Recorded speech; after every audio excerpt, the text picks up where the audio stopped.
I usually have a gavel to bang, but I'm not going to do it this afternoon. Anyway, welcome everybody, and thank you for coming to our celebration of William Shakespeare's birthday, 461 years ago. Thank you for coming, and thank you to BRLSI for hosting our celebrations yet again, and for your continued support in the admin side of things, the technology side of things, and the publicity side of things. We do appreciate it. Bath Shakespeare Society really appreciates BRLSI's support, and they do it every year for us. I would now like to invite the Right Worshipful, the Mayor of Bath, Michelle O'Doherty, to open this afternoon's proceedings for us. Lady Mayor.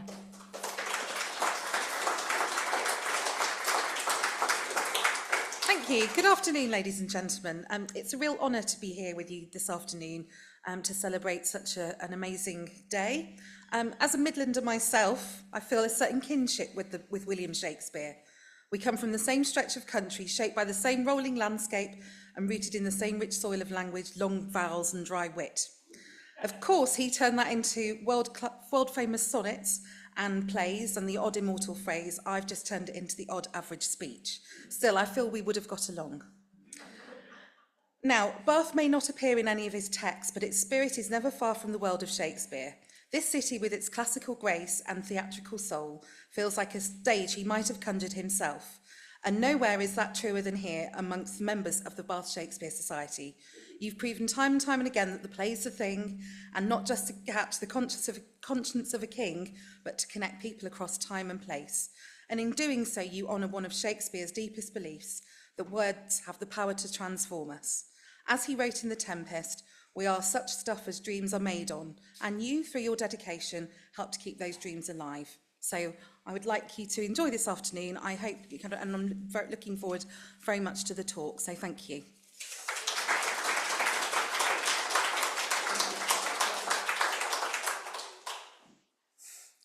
Now I'm absolutely thrilled to introduce our speaker, Professor Emma Smith. Emma is Professor of Shakespeare Studies at the University of Oxford. Her research combines a number of approaches to Shakespeare. Her recent book, This is Shakespeare, was a Sunday Times bestseller. She has worked with theatre companies, contributed to radio and television programmes, including the BBC series Shakespeare, The Rise of a Genius, and we are honoured and privileged to have her as our guest speaker today. Emma's talk today is entitled Team Shakespeare. Thank you, Emma.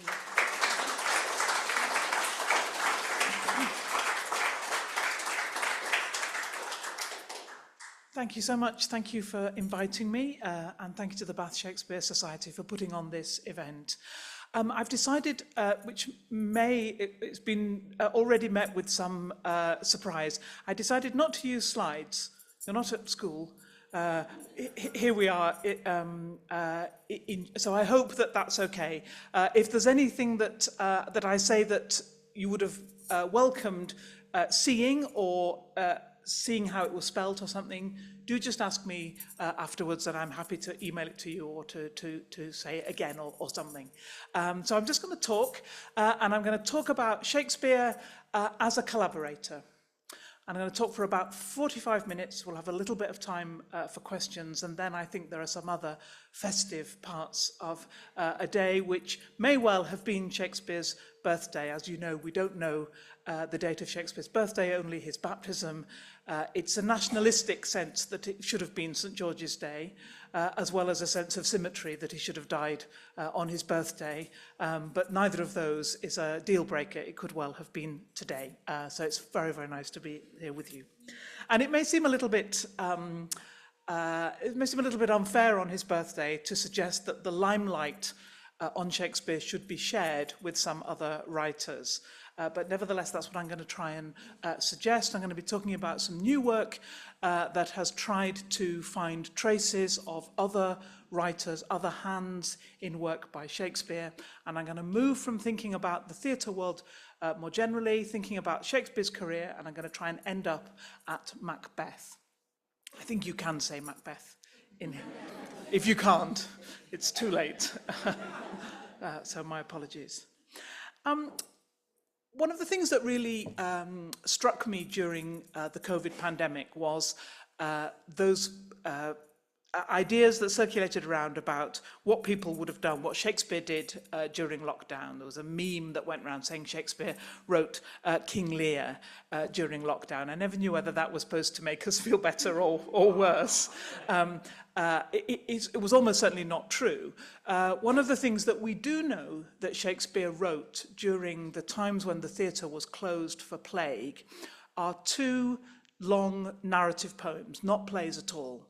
Poems called Venus and Adonis and Lucrece. We sometimes call that the Rape of Lucrece. And these are written in 1593-4. It's a period where, of a serious plague outbreak, the theatres are shut for probably about 42 weeks. So it's a really big blow to the theatre industry. And it's a particular blow to Shakespeare, who at that point in 1593 has really hardly established himself at all, to be honest. Shakespeare's great rival and contemporary Christopher Marlowe, who you'll hear more about in this talk, is exactly the same age as Shakespeare, born in exactly the same year. Marlowe dies in 1593, and we're still talking about him. If Shakespeare had died in 1593, we wouldn't. The work that he had done then would not really have lasted in the way that we imagine. So Shakespeare is really no one. He's trying to make it in the theatre. And in turning to narrative poetry, he is able to publish two long poems, both with the patronage of the Earl of Southampton. We don't quite know how patronage worked, but clearly he got some kind of favour, probably cash, for that dedication. And we also know that these two works are, particularly Venus and Adonis, Shakespeare's most popular best-selling works during his own lifetime. If you had met Shakespeare, if you'd met an Elizabethan man on the omnibus, say, in 1599 and said, "What do you think of Shakespeare?" they would have said, "Do you mean the guy who wrote Venus and Adonis?" They would not have said, I think, the man who wrote Hamlet, for example. So Venus and Adonis, which is a story about the goddess Venus, who has the absolute hots for young Adonis, who cares only about hunting and is completely indifferent to her charms. This was a great sort of erotic bestseller, let's say, soft erotic bestseller among young men in London. It seemed that Shakespeare had found an extraordinary audience for his writing. And why I'm starting here is everything in 1594 suggests that he could have had an extraordinarily successful career as a writer of published lyric poetry sponsored by aristocratic patrons. That would have been a good life and a successful, financially successful life. Instead, Shakespeare turns away from that success back to the theatre, which still hasn't really taken him to its bosom, to make a career in the theatre. And from that, I get the strong sense that what Shakespeare wanted more than anything was to be part of the theatre. Now that may seem obvious, but we've had a long history of critics and writers and editors who have really slightly regretted that Shakespeare had to write for the theatre. So if there's a rude joke or a piece of slapstick or a something in Shakespeare that we don't really like, we say, well, he had to do it for the groundlings. He had to satisfy the people who, paid a penny and drank beer in the yard. This is all slightly because of having to work for the theatre. If we don't like the clowns or something, or we think about Shakespeare's great clown actor William Kemp, who parted company with the Chamberlain's men, with the theatre troupe, somewhere around 1599, we say, well, Shakespeare didn't like a clown who is sort of stealing the limelight or running away with the play. Both of those ideas seem to me deeply anti-theatrical. That's to say, they treat the circumstances of theatre as a necessary but disappointing aspect of the context in which Shakespeare needed to work. Whereas my sense of the swerve away from Venus and Adonis and the Rape of Lucrece is a Shakespeare who absolutely loves the theatre. Not just loves his own writing and writing plays, but loves theatre. And I think what's most important to me about that recognition is that he loves an art form which is intrinsically collaborative. If you are a singular genius, or think you are, maybe what you would do is to write your own complete lyric poetry and have it published. It doesn't need anybody else. It doesn't need anybody to embody it for you. It doesn't need anybody to translate it for you. It just reaches your readers, and if they understand you, they will recognize how wonderful it is. Or you might write a novel, again, a complete world unto itself, doesn't require anything else. But you probably wouldn't write a play, which is always an incomplete thing. A play needs actors, it needs a stage, it needs a space, it needs an audience, it needs costumes, it needs rehearsals, it needs music, it needs all kinds of other things and all kinds of other people. When your actors try and speak your lines or rehearse your lines, they are bound to change them. They're bound to forget some lines and find it easier to get their palate round other forms of the words. They're bound to have a sort of a confusion of some similar speech that they had before. They're bound to change what you have written, and sometimes they will do that purposefully and say, I don't think this works, or this is not right. Your play will need to be performed when there are actors who aren't available, or space that's different, or only one entrance, not two entrances, or when the court requires a bit more care about the kinds of jokes that you make, and someone will need to go and make those changes. And if you write a play in the Elizabethan period, if you become a playwright as Shakespeare did, you have to be not only willing for that to happen, but kind of to embrace that as part of the craft. That has to be what you want. Otherwise, writing plays is going to be hell for you, because you're always going to be struggling against the medium. Writing plays was not hell for Shakespeare, I think, and I think he absolutely loved the medium, and for me that means he loved the collaborations. I think he loves collaborating with people who are funnier than him.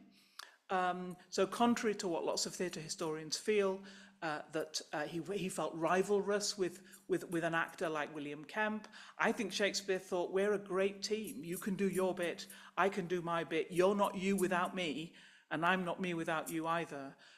We can do that together. We know that Richard Burbage, the great actor that Shakespeare writes most of his big roles for from about 1594 onwards, we know that without Richard Burbage, these plays would have been very different.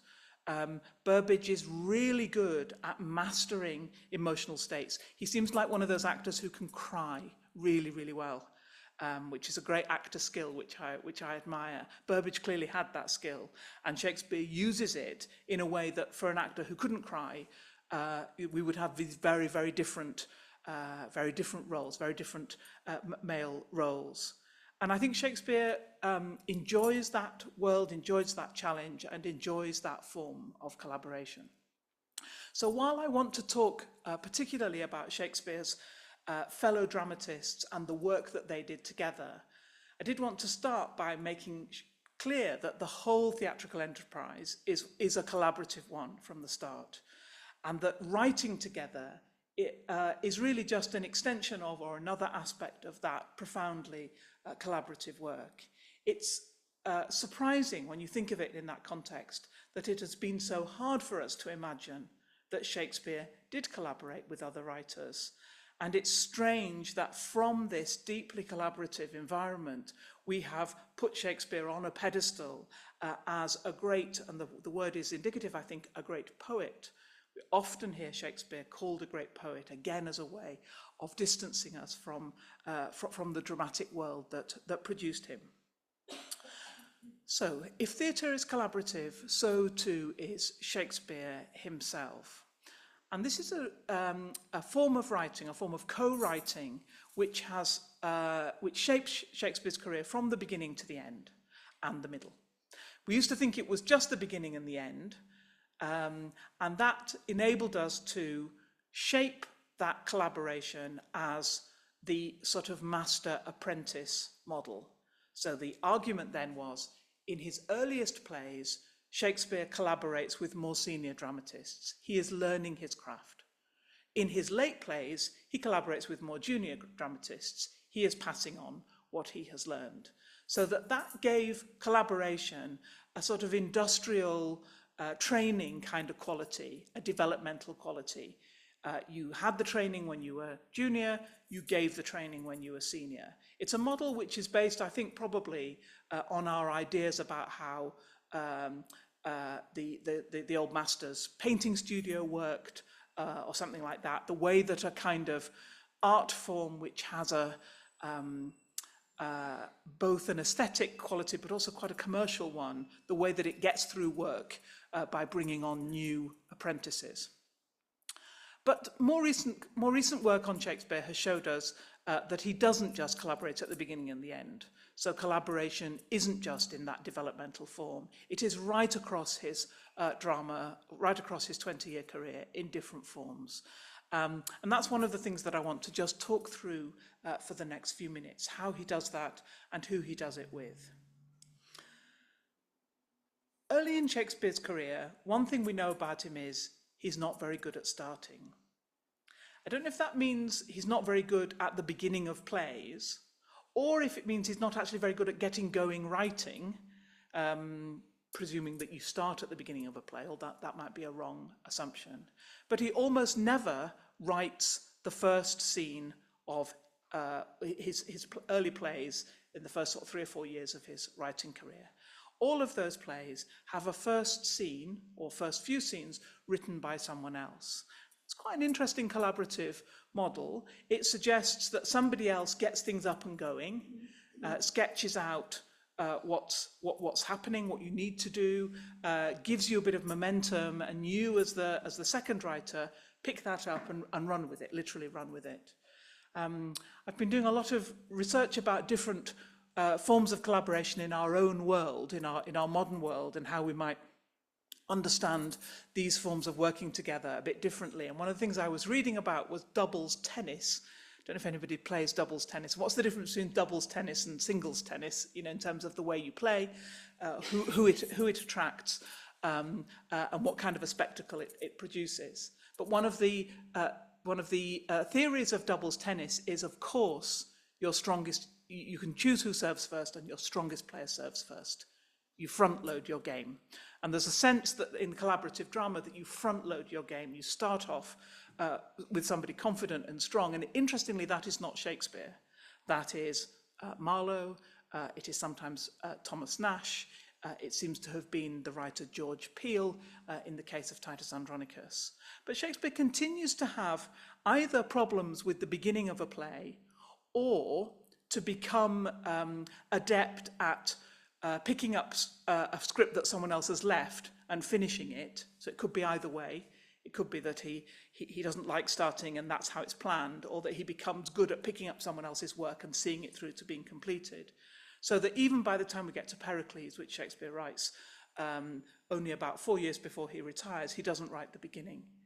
He doesn't write probably the first 2 acts. So one form of collaboration then is a kind of relay race, in a way that somebody starts the running and you pick up the baton and finish off the play. Another form of collaboration is clearly about deciding what the whole play is going to look like and dividing out different aspects of the plot. Now, we don't know how much of this Shakespeare does, but we certainly know that other dramatists do that, and that dramatists become well known for example, comic subplots. So all they need to know is these are the kinds of buttons to press, kind of. This is the shape of the subplot. This is the plot that it's going to be working against, and they can write that almost like somebody making a harmony from a tune. In some ways, a subplot is a kind of harmonizing strand in the sort of line of the play.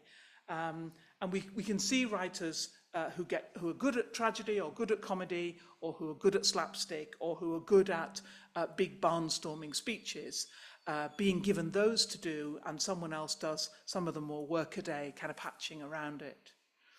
We know that even at the heart of his career around 1600, so 1600 is often seen to be a great sort of light bulb year for Shakespeare. It's the year of Hamlet.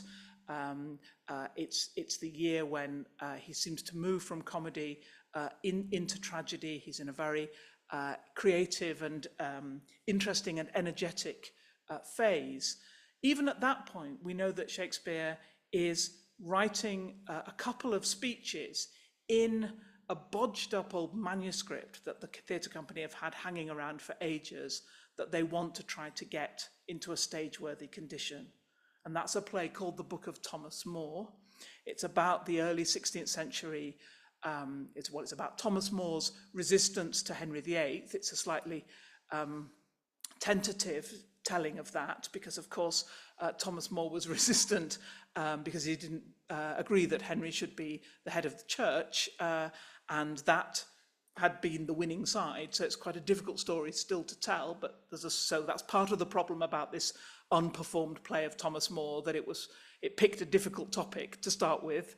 And one of the other problems is a very topical problem, that it decided to speak to anti-migrant tensions. Nothing changes, does it? Anti-migrant tensions in the 1590s by reperforming a riot called the May Day riot, which had happened at the beginning of the 16th century. And this depiction of anti-immigrant, as it's called, anti-alien sentiment, was thought by the censor to be too dangerous, to stir up passions in the city, and therefore not to be performable. All plays have to pass the censor, the Master of the Revels, in this period. So we've got this manuscript that's a bit of a mess, actually. It's in the manuscript's in the British Library. You can see everybody's had a go at it, really. A bit of a scribble out here, a bit of put in a speech down the side. They've obviously had it on the desk for ages. It seems to me that Shakespeare is probably the final writer brought in to say, what can you do? Can you do anything with this? It's kind of script doctoring, we would call that in the modern film or something. And what we can see Shakespeare does, because we can see his handwriting in the manuscript, is he writes two really major speeches for Thomas More, where More effectively says to the rioters, imagine what it would be like to be a migrant. Imagine, More says, if you were banished by the king because of your behaviour, and no country would take you in, and everybody spat at you and called you names and turned their backs on you. You know, how would you feel? So Shakespeare tries to, you can see Shakespeare trying to square the circle of these political currents in the play with these two big humdinger speeches. You could imagine he's written them for Burbage to deliver, and they're pivot moments in the play where a big speech should be able to turn the crowd. So we call that kind of work play patching, and it seems that it may have been one of the obligations of Shakespeare because of his very particular role in relation to his own theatre company. Most writers of this period, most playwrights of this period, are effectively freelancers. They pitch plays or ideas for plays to different companies, and the company decides whether they want it, and they will advance a bit of money, and then the writer will write perhaps an act or something, and then they'll write the whole thing. Shakespeare, so far as we know, is the only writer who is an in-house dramatist. He has a direct line. He is a shareholder with the Chamberlain's Men and the King's Men, so he's not their only playwright, but he knows that his plays will be performed by the company. He knows who he's writing for, but he also knows that they will be performed. But as part of that house dramatist role, play patching, a little bit of surgery on other people's scripts, a bit of work to make a script sing out or to resolve some of its problems, that seems to have been part of Shakespeare's work. And because of that, we can see two different ways that Shakespeare's collaborations have played out in our modern scholarship. One is to suggest that lots of plays that we thought were just by Shakespeare now turn out to be by Shakespeare and someone else. Okay, and in that category, I would put the Henry VI plays, Titus Andronicus, probably as My mind has gone a blank. I would put the Henry VI plays and Titus Andronicus. I would put All's Well That Ends Well, Measure for Measure, and Macbeth. I would put Pericles, Two Noble Kinsmen, and the lost play Cardenio, and possibly some others too, possibly some other moments too, which we'll talk about. So that's a way in which Shakespeare soul plays. Ian Gadd talked last year about the first folio text for the anniversary of, or perhaps 2 years ago for the anniversary of Shakespeare's first folio. And that book, that collected edition, is what gave us the Shakespeare canon.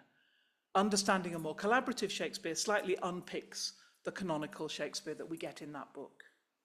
But interestingly, the idea that Shakespeare might have worked play patching or doing some kind of work on other people's scripts means that plays which have not been associated with Shakespeare may indeed be partly by him. So there's been a lot of recent work on a play called Arden of Faversham. Arden of Faversham is what's sometimes called a domestic tragedy. It tells the story of Arden in Faversham in Kent, whose wife is having an affair, and she and her lover decide they want to murder. All they can do is murder Arden. And it's a very, very strange play in that, of course, it's got this absolutely thumping moral about this bad, lustful woman and her lover trying to murder the husband. It's got a feeling that Arden isn't all that nice anyway, but that doesn't necessarily mean he ought to be murdered, I'll grant you that. And a sense that if you keep trying to murder someone and they keep escaping, it actually becomes funny. Something that the Ealing comedies knew very well. So Arden of Faversham is a really, really strikingly interesting play, but a play that many people now think is in part by Shakespeare. And the bit that has had most interest as a Shakespearean patch or a Shakespearean scene is a scene between Alice and her lover Mosby, where they're quarrelling. And it's a very beautifully balanced scene. It's a very well observed scene. It's actually a very humanly recognizable scene. We can hear each of that they're a very good performing pair of lovers, where each of them says a thing they know not to be true and they don't even mean, in order to get a response from the other. Perhaps that's just me, but that feels very recognizable. So Arden of Faversham then, in addition then, we've got those plays that aren't all by Shakespeare, and then we've got these plays that weren't at all by Shakespeare and now maybe were a bit, and Arden of Faversham is one of those, the play Edward III, a history play which I think would really transform our view of what Shakespeare's history plays are about if we admitted that it was largely by Shakespeare, not least because it's so interested in women's role in history, and I think that would give us something really quite different to look for elsewhere. And various other plays too, including perhaps one of the most famous plays of this period, a revenge play called The Spanish Tragedy. The Spanish Tragedy is a play that gets some additional bits written in by a new playwright in order to pep it up for performance a sort of generation or so after its first performances. And for some critics, it seems likely that Shakespeare would have been the person most likely to write those additional passages. So a collaborative Shakespeare gives us some plays that are Shakespeare's, or at least in part, which we never knew, and takes some parts away from other plays and says they're actually not by Shakespeare. I think in some ways there are problems with both of those methods, and maybe I'll just talk about that for a moment. My sense is that despite the theatricality, the intrinsic theatricality of theatrical work that I began with, our literary sense, our own artistic or literary sense, really feels that for a work to be a masterpiece, it has to be by a single author, or a single painter, or a single musician. Nobody admits, for example, that Mozart's Requiem is mostly written by Sussmayer. It is Mozart's Requiem because that's what makes it, that's what secures it as a masterwork. It's hard for us to imagine works by more than one person that are unified, complete and satisfying across any art form or historical form. We've been more willing to admit it in comedy, I think. There's a sense, but in comedy, I think there's more of a sense that two people might work together on a comedy and they would write something which was not really what either of them could have done on their own. I think we've got an idea about the writers of Dad's Army, maybe, or about French and Saunders or something. There's quite a mythology about comic writers and how they produce their material, and it's about making each other laugh together in real time and trying to capture that often in the script. We don't have much of a model like that for Shakespeare's collaborations because we only really see them or feel that we see them when they've sort of gone wrong. That's to say, when one of the joins between this person's work and this person's work becomes clear to us, and we think, okay, well, what's happened? These are effectively sort of continuity glitches. A plot has dropped, or a character has changed, or something of the writing style has changed. And it's in those spaces or those failures that we tend to diagnose collaboration as the cause. So, for example, in the play Timon of Athens, which we think Shakespeare wrote with Thomas Middleton, and it's an interesting play because I don't think Middleton started it and Shakespeare finished it. I think there's more of a sense that these two writers work together on a play, but nevertheless their communication on it is not absolutely perfect, and there are ways in which they each see the same scene or the same idea in distinct and individual terms. I'll just give you one example. So Timon of Athens is really a play about money. In the first half, Timon of Athens is very rich and philanthropic. In the second half, he's lost all his money and he's very misanthropic. That's effectively what the play is about. Now, Shakespeare is a very, with a small r, kind of romantic writer. He's quite an old-fashioned writer for his own period. That's an odd thing to say because we think of him as being so modern. Shakespeare's worlds are sort of fairy tale worlds. They're not quite of the moment, they're not quite of the modern period. He's never writing about his own time directly. Thomas Middleton, his collaborator, has made his career in writing about contemporary London. And Middleton's plays are all about how venial and cheerfully immoral the citizens of London are. They're all driven by money. That's all that anybody cares about. The plays are about sort of sex and food and everything, but these are all just proxies for money. It's very, I love Middleton's plays. I love the kind of, they're not immoral, I don't think. I think they're absolutely amoral. It's just sort of what everybody does. And the end of if the end of a Shakespeare comedy is, oh, we were so mistaken, and now we can see who you really are, and it's all is revealed. The end of a Middleton comedy is, well, that happened. I guess we just have to live with it. There isn't a sense, it's really striking to me that Shakespeare's plays could not, for example, ever really allow for a happy ending if women were unfaithful. They're preoccupied with the idea that women would be unfaithful, but no women really are unfaithful in Shakespeare. They're all mistaken. In Middleton, they're all, I mean, they've all got stuff, they've all got their lives to get on with, they've got stuff to do, everybody knows it, it's kind of fine.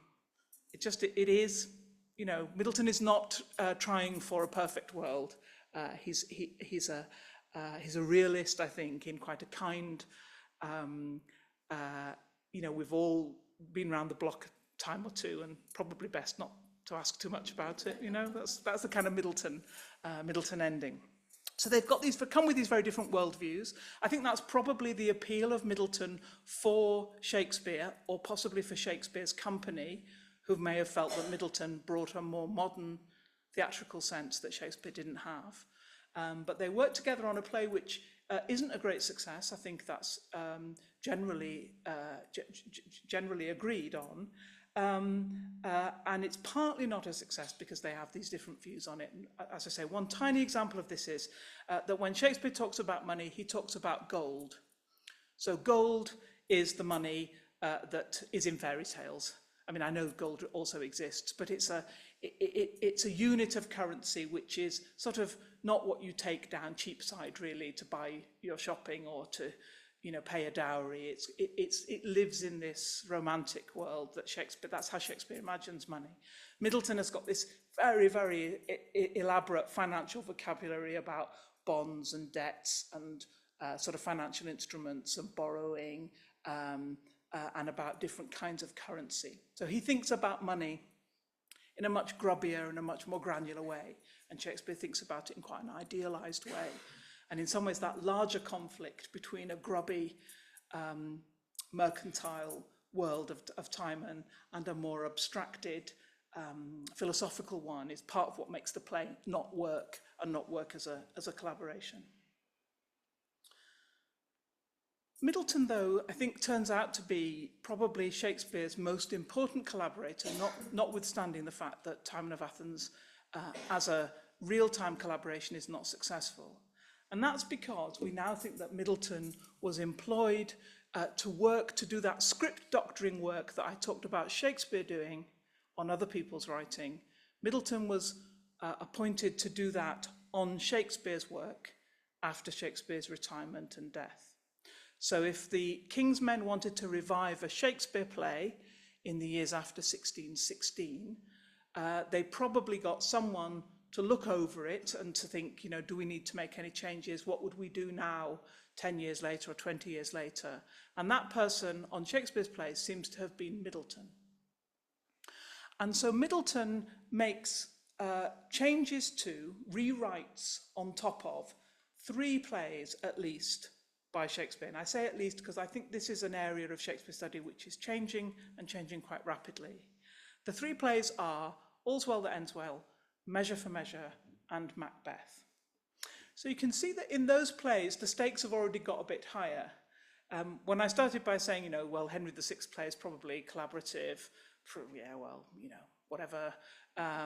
All's Well That Ends Well, not really a banger, is it? You know, Timon of Athens, fine, you know, perhaps we would sacrifice that. By the time we get to Measure for Measure, and then particularly Macbeth, we feel as if we've got absolute Shakespeare masterpieces, that then it's quite challenging to think, what does it mean to say that these are collaborations? Well, I think the first thing it means is we have lost 3 Shakespeare plays, okay? And the 3 plays we have lost are Shakespeare's All's Well That Ends Well, Shakespeare's Measure for Measure, and Shakespeare's Macbeth. So those original plays that Shakespeare wrote, before Middleton got his hands on them, they are lost, because the only versions that we have are the ones that Middleton worked on. So who knows really how much work he did, and I'm going to finish by saying a little bit about how we try and work out who did what. But let's think of just think a little bit about Macbeth. So we know that Shakespeare's Macbeth, as we used to call it, Shakespeare and Middleton's Macbeth, as we have it, involves these numerous songs by the witches. And it's long been known that these songs come from a play by Thomas Middleton called The Witch. So the first sort of stage of this investigation suggested that these songs had been imported from another play. But I think we now think that the whole of the witchcraft world of Macbeth may, in fact, not be by Shakespeare at all, but might be by Middleton. And there's various ways of sort of supporting that claim, and I'll just give you one of them.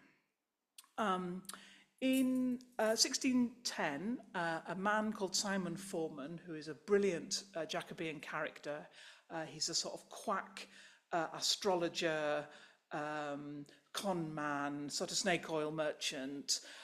He has a good line in casting horoscopes for lonely women to say, yes, your husband's probably house drowned at sea. Now come into my chamber, and you know. And he also is the only person almost the only person in this period who goes to the theatre and tells us what he sees and happens to have gone to see Shakespeare. So he's a really valuable witness, although probably not a completely fabulous one. So, for example, he goes to see The Winter's Tale, and he talks about The Winter's Tale, and he says, you know, there was a he was obviously very taken with Autolycus, the rogue, and he talks about that figure and everything. But he doesn't say anything about the fact, I'm really sorry, this is a spoiler alert, but he doesn't say anything about the fact that at the end, Hermione's statue comes to life. It's a pretty major part of the plot, and we all, tend to think, wow, that's, if you hadn't seen it before and you didn't know that was coming, that would have been quite extraordinary. He doesn't mention that. So you think, did that not happen? Had he left before the end? Was he not that interested in it? It's hard to know. That's what I mean. It's hard to know what to do with that evidence. And I'm giving that as a kind of caveat for this evidence about Macbeth, because he also goes to see Macbeth. And he describes, the thing he loves in Macbeth is the scene, which you may remember, where Banquo, the ghost of Banquo, comes to the feast that Macbeth is having with the Thanes. And he sits in Macbeth's own seat. And Macbeth is the only person who can see him. But it's clear from Foreman's account, and it's clear from the stage directions that the ghost does come in, but nobody else can see him. And Simon Foreman obviously thought this was the most spooky and wonderful scene. So this was the one that he really mentioned. But he talks about the witches, but he never calls them witches, and they're never called witches in the text actually. But he never calls them witches. He calls them nymphs. And he says, Macbeth met 3 nymphs. Now, nymphs is the word that Shakespeare would have found in the book that was the source for Macbeth, Holinshed's Chronicles. And in Holinshed's Chronicles, the Macbeth figure meets, and there's a picture of them actually, 3 very, very respectable-looking Elizabethan ladies who are sort of perhaps soothsayers or sibyls or something like that. They're certainly not witches, and they're called nymphs, and they predict that he's going to be king. So, what do we make of the fact that when Simon Foreman sees the play, he talks about the witches as nymphs, and nymphs was what they were in the original before Shakespeare took it? Well, one argument, there are others obviously, but one argument is that in Shakespeare's version of Macbeth, now lost, Macbeth does hear from nymphs, and that what gets changed when Middleton gets his hands on the play is that he peps this up, thinks what this play needs is some real wow factor, and it needs some witches. That's really what's going to get them in. So that the whole of that bit, which is the most famous thing that we think about Shakespeare's plays, and in some ways about Shakespeare in general, may actually be, at least in part, we know is a collaboration with Middleton, and maybe totally a Middleton collaboration, a Middleton imposition on that play. I'm going to finish really briefly by talking about some of the techniques of disaggregating collaborative writing, and then we'll open to have some questions. So if you've got questions, do be thinking about those.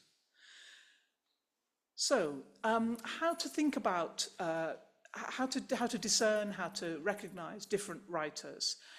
I'm going to tell you how this is done, but I do it with a sort of pinch of salt in that I don't completely know that I believe it. But anyway, I'll tell you it, and we can talk about why it might be problematic. And I suppose I'd caveat all of it by saying, remember my sense that collaboration is only really noticed in and around Shakespeare when it can be seen to have failed. That's to say, when somebody doesn't know that this is the through line, or there's some interruption here, or when there is perceived to be a qualitative difference between different pieces of writing. That's to say, one bit of writing doesn't look very good, and the next bit does. There's a really great example of this in Pericles, where which is one of those plays where Shakespeare doesn't write the beginning. And there are whole generations of critics saying, it's marvelous when you finally hear the true voice of Shakespeare. And it's so compelling a thing to say that you don't want to, it's this kind of Emperor's New Clothes, really. You don't want to be the person who says, actually, is it all that different? Because in asking that question, you look as if you have no proper poetic taste or sensibility. You can't tell the difference between Shakespeare and the terrible George Wilkins, who's thought to be the collaborator. So I think some of these are questionable procedures, and they tend to reinforce each other. You can tend to find what you're looking for. But there are some interesting ways that modern stylistic analysis, particularly helped or supported by sort of computer generated programs, so programs that can look through large bodies of material and pick out similarities or differences and create statistical profiles for those. That's been a really major part of what are called attribution studies over the last 20 years or so. And what they have tended to move away from is an emphasis on very striking ways of writing, and instead an emphasis on the completely normal ways that people speak. So tiny phrases or preferences in phrases, not in the big purple speeches or use of lovely adjectives or poetic writing, but really just the kind of bread and butter writing where I think if you know someone else's speech patterns, you might know that quite readily. You might know somebody always uses, would always say, this is terrific, or somebody else would say, and if they said splendid, you'd think, that's not your word, it's not one of your words. So it's that kind of, we're moving away from a sense of the exceptional to something that's more ordinary. And there's one really great example of this, which I really enjoy, and it speaks to the difference, one of the differences between Middleton and Shakespeare, which is generational. So Shakespeare's born in 1564, Middleton in 1580, so he is a short generation younger. Shakespeare, as we heard from the mayor, born in the countryside in Stratford, Middleton a Londoner. And these two men live across a period where the English language is changing. The English language is always changing, it's always under certain kinds of pressures, it's always in shift, it's always in motion, that's its great flexibility. In two particular forms of the language are changing in everyday speech. So we're moving from a form of thee, thou, to you. So there's a bit of an overlap where sometimes thee, thou is a familiar form of you, a bit like tu and vous in French or something. But really broadly over the Elizabethan period, we're moving from thee and thou starts to sound old-fashioned, and you and your is modern English, as to say modern Elizabethan English. It's an example of where, for Shakespeare, thee and thou is still quite a prominent part of his language, and I would have thought probably part of his spoken language, his own spoken language. It's certainly part of his plays. For Middleton, not at all. Unless Middleton is giving us an old man talking in a self-consciously old-fashioned way, he never uses thee and thou. And there's a similar, a more grammatical version of that. One of the ways the language is changing just over that period is in a particular verb form. So you could either say, I did go, or I went. I did go or I went would mean the same thing. Went is more familiar to us, is obviously the modern form. I did go is an old-fashioned form. You'll know from what I've said already which of them does which. So Shakespeare would tend towards I did go. That would never strike Middleton as a way you would just use that ordinary phrase. He would always say I went. So there's an interesting way in which Shakespeare, again, we think of him as being so modern, so linguistically inventive and creative, and in lots of ways he is, but there are also these definite linguistic tropes where you can sort of take the boy out of the countryside, but you can't quite take the countryside out of the boy. And those patterns of speech, they're not about major or even conscious kinds of language use. They're probably about long learned patterns and preferences for language use that you can disaggregate and see. These appear in these quite different proportions in parts of the text written by different authors. So I'm just going to round up what I've been trying to argue. Firstly, I've been trying to say I think Shakespeare loved the collaborative energy of the theatre, and I don't think that collaborating in his writing was something that would have concerned him too much. I think he understood that's what the art form was, that's what the industry was that he was working in. I think he is a good example of what we can see more broadly across dramatic writing in this period. That's to say, different kinds of intervention in scripts primarily by other people, or started off by other people, or divided by plot or by other kind of narrative strand. Some of those things he does, I think, in a distinctive way, but many of them are just the ways I think that the early modern theatre worked. This was a theatre that needed a lot of new plays. It's more like probably Netflix has been in the last, or Amazon in the last sort of 2 or 3 years, really, really hungry for new scripts, developing lots and lots of scripts all the time. And those modern equivalents are, of course, big teams of writers. The writing room is probably a bit closer to the Elizabethan theatre than we have wanted to imagine. But then we've got some questions where we can't really compare a collaborative work with what it was like before it was collaborative. And that's the kind of what if, the lost Macbeth or the lost Measure for Measure. And they help us to see that actually Shakespeare's plays were not valued at the time for in their original state or how they were originally written. They were valued by theatres as ongoing scripts for performance. If you updated a script, then you would have kept the updated version. Why would you have kept the old version? It was, that was kind of finished with. And so we can see something about what people valued at the time. So I said that my talk would be about how does Shakespeare's genius look different if we think about him as a collaborative writer. And I think as we celebrate his birthday, one of the many things we should praise him for is being able to be a good collaborator. Thank you.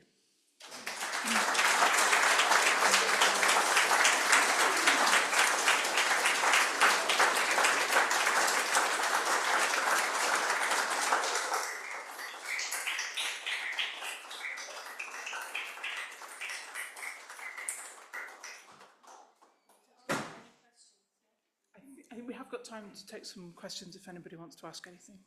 Thank you.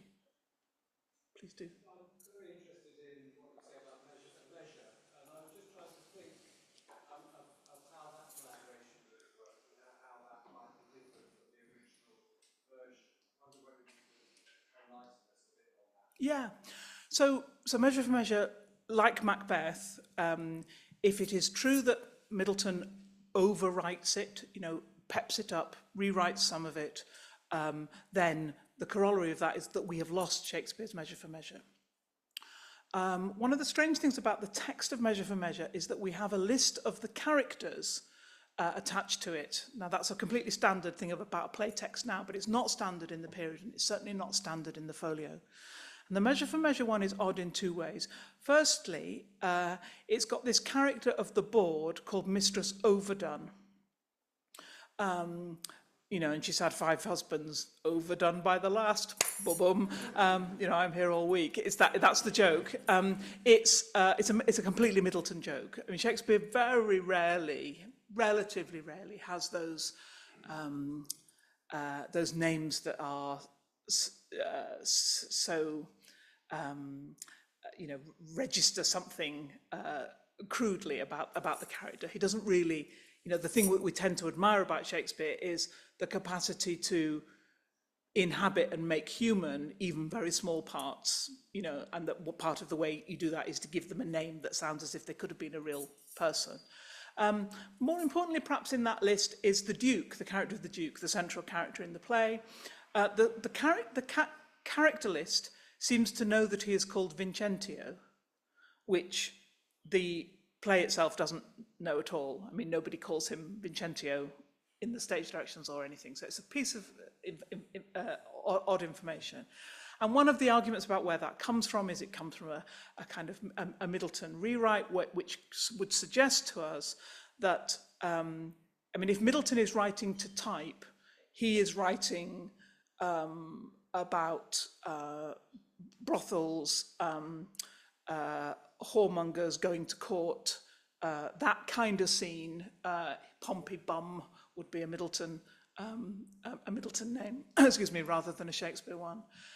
So that underworld version of the play might well be a Middleton one. It's quite a helpful way to think about Measure for Measure, which on the one hand has got this high Shakespearean romance of Mariana in her moated grange. Remember Tennyson wrote about it. I mean, she's just a fairy tale princess, really, isn't she, moping away about her sweetheart.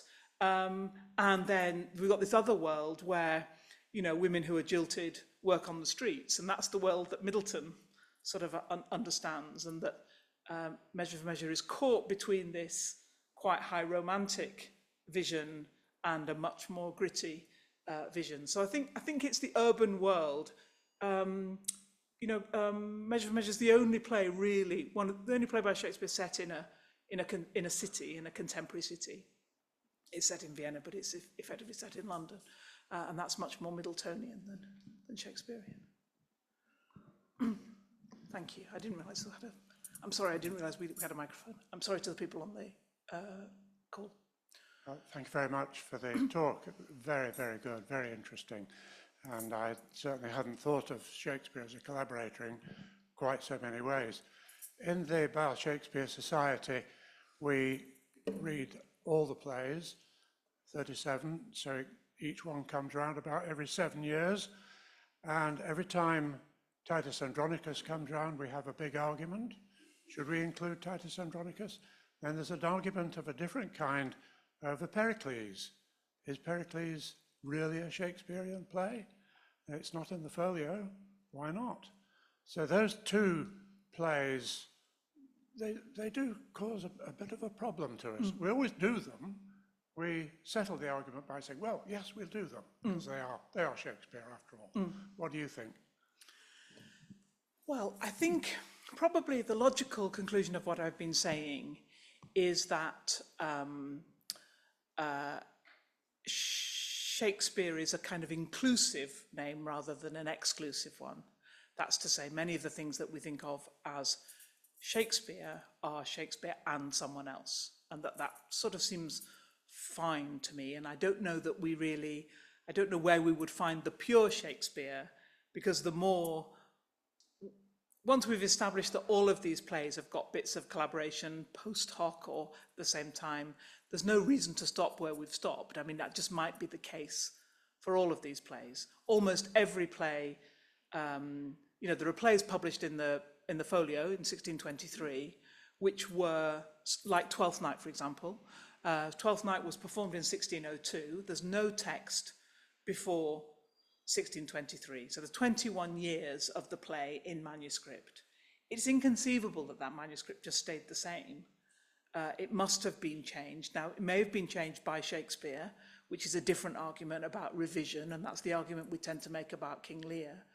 But the argument about sort of theatrical ownership of these scripts would suggest when Twelfth Night is revived at court in 1618, so after Shakespeare's death, and again in 1623, it's almost certain to have been rewritten in some way, which is now very difficult to find. So yes, I think they are by Shakespeare. My own view about Pericles, in fact, which is probably more niche than you need to know, that it's probably almost entirely Shakespearean. I think the Wilkins bit is a bit of a red herring to me, and I think it's partly. I think so George Wilkins is proposed as a collaborator on Pericles, and he's really proposed as a collaborator by 19th century writers who thought that there were things about Pericles, including a plot about incest, that were too horrible to be by Shakespeare. And so the answer to that was to say, I don't think this was Shakespeare. And happily, for this argument, George Wilkins turns out to be a very horrible man in real life, most probably kept a brothel, and so they say, hey presto, this is a play that's also got a brothel in it, and presumably Shakespeare wouldn't have known anything about what a brothel was like, whereas Wilkins is an expert on brothels, so probably he wrote that. So that's doing a certain kind of work to preserve Shakespeare, which I'm not completely convinced by. Thank you so much. It was an absolute tour de force. Loved it. You mentioned about the Actors' Company perhaps thinking they needed a more modern voice. So there's an aspect of collaboration that I hadn't thought about before, was about the actors themselves saying, perhaps it's not what we want, we need a little bit more support from somebody else. And how was the choice then made of who to bring in and for what? Yeah, that's a really great question, and I absolutely don't know. I don't know the answer. So, you know, did the actors, did the company say, we've had enough of these sort of fairy tale romances? Will, you know, another Forest of Arden? Yeah. I mean, what everybody's all about now is Cheapside and, you know, the energy of the city. Can we do a bit of that? You can absolutely imagine that, and it's a good. Even if it's not true, which we can't know, it's a good mental exercise because it reminds us that Shakespeare was not always Shakespeare in the way that we see him. So not everything that Shakespeare wrote was thought to be, you know, absolutely wonderful and the best work that was ever going to happen. And it was also not necessarily the case that its timelessness was a good thing. You know, one of the arguments about why does Shakespeare last when other writers don't might be an argument just about quality, which we could. But another version of that might be to say he's not writing so completely about his own time that he gets sort of caught up there, which happens to some other writers. You feel you need to know so much about the period to understand the play that it's just an effort of historical reconstruction. It doesn't look as if it could happen in any other period, where we think Shakespeare's plays sort of often could happen in quite different places and have done. For contemporaries, that might be quite a bad thing. You know, the idea that something might last forever is not necessarily getting bums on seats in the Globe, you know, on a wet Wednesday in November or something, is it? Yeah, exactly. It doesn't look urgent, maybe. So I think there is a way that there's a maverick Shakespeare scholar called Gary Taylor, whose work I always find provoking and great. And Gary has an idea that Shakespeare has a midlife crisis, and that he's never as good. You know, he's never as good after that. And he's got lots of evidence. The plays don't get printed. You know, other people. There's more collaboration. Maybe there's more of an effort to get partnerships with other people, like John Fletcher at the end of his career. You know, we used to assume it's all Fletcher's benefit to have this grand old man of the theatre telling him what he knows. But we now, perhaps actually, you know, this is like a sort of aging rock star who needs a new, you know, they've all forgotten about, and, you know, needs someone new, so that the balance of power in that looks slightly different. So I can't really answer the question, but I like the idea that people may have been looking for the kinds of plays that Shakespeare did not write on his own. Thanks very much, Emma. Very much enjoyed it. Just a small one about the question of the possibility of collaboration in actually developing scenes for the play. I'm wondering about, because Shakespeare was also an actor and worked very closely with members of his company. And I don't know how you would ever prove it, but it makes me think of scenes like the Falstaff scenes in Henry IV or Toby Belch and Co in Twelfth Night, that have a kind of improvisatory feel. So it feels like a kind of almost a group stand-up thing going on that then at some point somebody wrote down eventually. But I just wondered about your thoughts about that as a possibility, as another dimension of collaboration. I think that's a really great point, actually, and I think that it's almost certainly true that comic scenes were written or captured in some way in the moment. I don't see Shakespeare sitting on his own, writing witty back and forths, and then saying, "Here you are, guys. You know, I've done it for you." That just doesn't feel a very. I don't think any modern playwright would do that. They would have a shape or a sense of what they wanted, and they would enjoy the fact that people would riff on that or build on it. And clearly, particularly comic acting was very much closer to stand-up and to forms of improvisation and to engagement with the audience, and probably managing some hecklers or some bad behaviour or an ambulance going past or whatever. You know, that would be what you did. And I think the larger point that collaboration suggests for me is that the texts of Shakespeare that we have so revered are probably not, for the most part, the final polished versions. They're just a kind of snapshot at one point in the life of the play that happens to have been transmitted to us. So yeah, I definitely think that comic scenes, I don't know whether Shakespeare was a sort of Mike Leigh, you know, let's do it all from improv, but I definitely think there's improvisation. And I don't myself believe, you know, that there's a line in Hamlet when Hamlet's talking to the players and Hamlet's saying, you know, to the clown, you know, don't speak more than your part. That's often been understood to be Shakespeare's own view of the theatre, and I think that's just so unlikely, really. You know, back to my point that if you don't want to be, if you don't want that kind of collaboration, don't write plays. I think Shakespeare must have been delighted to have Will Kemp riffing wildly and kind of madly about his shoe in Two Gentlemen of Verona, and just thinking this is absolute gold dust. You know, that this is what gets people. This is what gets people here. I think it's quite a strangely scholarly or academic view of that to imagine that that was a threat to Shakespeare. So it's a great question. Thank you. Can I ask you something? Fantastic talk. And I was quite interested quite early on in your talk. You were saying that Shakespeare wasn't very good at the beginning. And I just wondered, because one of the plays that I think has the most popular start is Richard III, you know, that tremendous first speech. Did he have a collaborator for that? That's a really great question. Nobody has suggested a collaborator for Richard III. And that may be because we think Richard III is good, and so we haven't seen the problem. But you're right that suggests somebody who's found their moment and found a way of beginning, and it's quite but it's a really unconventional beginning. So it's pretty much the only play by Shakespeare where the central character begins the play.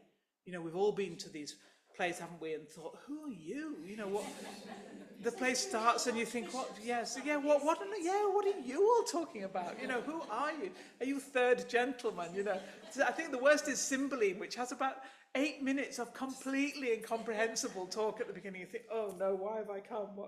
I knew this was a bad idea. So it's really, really unusual, and it's an inverted foot, which is slightly technical. You know, if you think about iambic pentameter, it's supposed to go da-dum, da-dum. So the unstressed syllable, stressed syllable, now begins with a stressed syllable. So it's an unlikely scene picture that you see the central figure on their own, and that you hear this really decisive, you know, is your gavel, bang, listen, bang. So it's a wonderful opening. Yeah, it's very, very unusual, but I think everybody would say it's Shakespearean.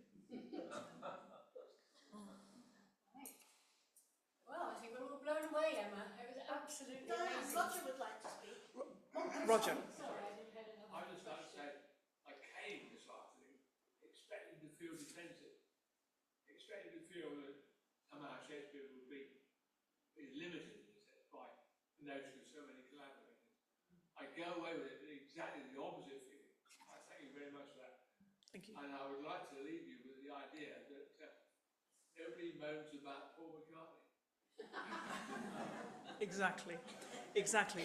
I think popular music, although they do have their moments, don't they, where they're saying, is it McCartney and Lennon, or is it Lennon and McCartney? Yeah, I was reading. I think that's a really good ending. Yes. There's a crime writer, a thriller writer who I really like called Nikki French. Does anybody read those? And Nikki French is a husband and wife team. They write together. And I was at a second-hand bookshop at the weekend, and I just happened to pick up the first paperback of their first book, which is called The Memory Game, which says nothing about this at all. Just says Nikki French is a journalist. She lives in, you know, Bow or whatever. So it's only once the books have become popular that people have been quite fascinated by how do they write them, and that they write them together. So there did seem to be a way that in some genres, yeah, and you're right about music, we are There is able to do that. Abbey Road, where there is a lead guitar break, and I believe you can hear Paul, John, and George playing sections of that lead break. It is wonderful. It's amazing. You should get onto Shakespeare Attribution. You'd be a whiz at that. Thank you. Thanks so much. Yep. Well, I think everybody said that, so that was absolutely brilliant, Emma. Thank you so much. Thank you. Amazing. We were Very, very lucky, very honoured to have had you. Now, as an afterthought, if you are able to make your way to the room at the back, there will be a small glass of some refreshment, and we can do a toast. I'd like to invite Lady Mayor to offer a toast. So it will take a little bit of time, but if you'd like to make your way, and then before the cake is cut, please do have a look at the cake. It's designed and made by David Burks, a local artist, and I gave him the brief. Could you do one of the Globe, please? Because it's Team Shakespeare and they all worked at the Globe. Could you do it? And he has. It's brilliant. So do have a look at that. Thank you once again. Thank you.